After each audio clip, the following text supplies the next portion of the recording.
यीशु के पुनरुत्थान की पहली गवाह एक स्त्री थी। पिछले अध्याय में हमने यीशु की क्रॉस पर मृत्यु का विवरण पढ़ा। इस अध्याय में हम यीशु के पुनरुत्थान मतलब रेजरेक्शन के विषय में पढ़ेंगे। यदि यूहन्ना का सुसमाचार यीशु के बारे में एक साधारण जीवनी होती, एन ऑर्डिनरी बायोग्राफी, तो फिर 20वां अध्याय इस सुसमाचार में होता ही नहीं, क्योंकि संसार में किसी भी मनुष्य की जीवनी उसकी मृत्यु और अंत्येष्टि पर समाप्त हो जाती है। केवल यीशु की जीवनी है जिसमें उसके पुनरुत्थान के विषय में लिखा है, रेजरेक्शन, जो मानव इतिहास में सिर्फ एक बार हुआ। मृत्यु के तीसरे दिन यीशु अपनी कब्र से जीवित निकल आया, क्योंकि वह परमेश्वर था और परमेश्वर में मृत्यु नहीं होती। यही कारण है कि यूहन्ना ने अपने सुसमाचार को यीशु की मृत्यु के बाद भी जारी रखा, क्योंकि यीशु का पुनरुत्थान ही सुसमाचार के सत्य होने का सबूत है। और इसीलिए यूहन्ना ने पुनरुत्थान के अपने उत्साह को हम सबके साथ यहाँ साझा किया इन आयतों में। पुनरुत्थान सुसमाचार का एक अनिवार्य हिस्सा है, जैसा पहले कुरिन्थियों के 15:1-8 में लिखा है, और पुनरुत्थान मसीहत का एक प्रमुख सिद्धांत भी है। पुनरुत्थान साबित करता है कि मनुष्य के पापों के भुगतान के लिए क्रूस पर यीशु का कार्य पूरा हो चुका था। खाली क्रॉस और खाली कब्र परमेश्वर की ओर से रसीद हैं, जो हमें बताती हैं कि कर्ज पूरी तरह से चुका दिया गया है। यीशु मसीह न केवल उद्धार करता है, बल्कि वो विश्वासी को पवित्र करने वाला भी है, मतलब सैंक्टिफायर, पापों से शुद्ध करने वाला हमारे जीवन में, और वो हमारा मध्यस्थ यानी इंटरसीडर भी है। एक दिन यीशु न्यायाधीश के रूप में पृथ्वी पर लौटेगा। यूहन्ना का सुसमाचार यीशु की मृत्यु पर विजय पर समाप्त होता है। यूहन्ना ने यहाँ अपनी गवाही लिखी कि किस तरह खाली कब्र में यीशु के पुनरुत्थान के सबूतों के माध्यम से वो यीशु पर अपने व्यक्तिगत विश्वास पर पहुंचा, his personal faith in Jesus.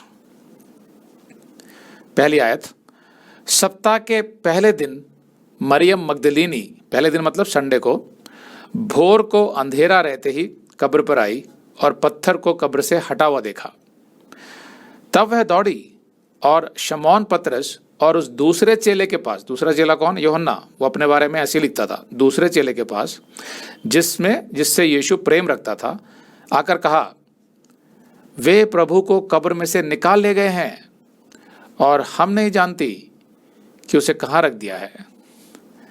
Maryam गलील में मगदला नामक स्थान के रहने वाली थी, मगदला जो कफरनहूम के पास था। मरियम अन्य स्त्रियों के साथ यीशु की कब्र पर पहुंची, जैसा यहाँ दूसरी आयत में लिखा है। हम नहीं जानते, उसने ये नहीं कहा कि मैं नहीं जानती, उसने कहा हम नहीं जानती। दूसरी स्त्रियां भी उसके साथ थी, तो वे नहीं जानती थी कि यीशु को कहाँ रख दिया गया है।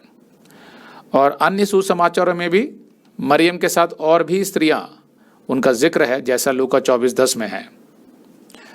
मरियम मगदलीनी यीशु के प्रति कृतज्ञ थी कि यीशु ने उसके अंदर से 7 दुष्ट आत्माओं को निकाला था, जैसा मरकुस 16:9 में लिखा है। उसे पूर्ण रूप से यीशु पर विश्वास हो गया था कि यीशु ही मसीहा है। मरियम मगदलीनी यीशु के क्रॉस पर भी पूरे समय वहां खड़ी रही थी।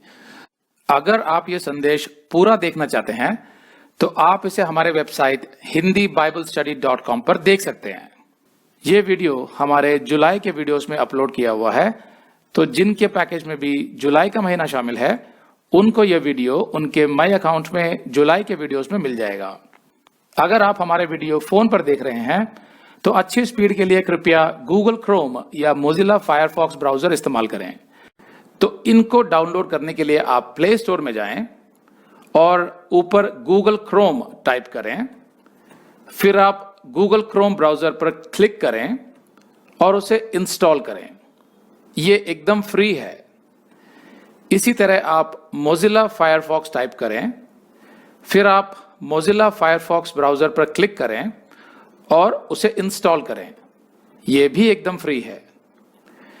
इसके बाद आप गूगल क्रोम ब्राउजर को क्लिक करके उसे खोलें और उसमें hindiBiblestudy.com टाइप करें, मतलब पूरा hindiBiblestudy.com एक साथ बिना किसी गैप के, तब हमारा वेबसाइट गूगल क्रोम में खुल जाएगा और आपके वीडियोस अच्छे से चलेंगे। इसी तरह आप मोजिला फायरफॉक्स ब्राउजर भी क्लिक कर सकते हैं और उसमें भी बिना गैप के hindiBiblestudy.com टाइप कर सकते हैं। उसमें भी हमारे वीडियोस बिल्कुल आराम से चलेंगे। इसके अलावा अगर आप चाहें तो बेहतर स्पीड के लिए आप वीडियो के नीचे बने प्ले बार पर सेटिंग्स का चिन्ह दबाकर 240p 240p सेलेक्ट कर सकते हैं, जिससे आपका बहुत ही कम डेटा खर्च होगा। 240 सेलेक्ट करने के बाद आप वीडियो के बाहर कहीं भी क्लिक कर दीजिए, फिर वीडियो को पीछे ले जाकर शुरू से देखिए।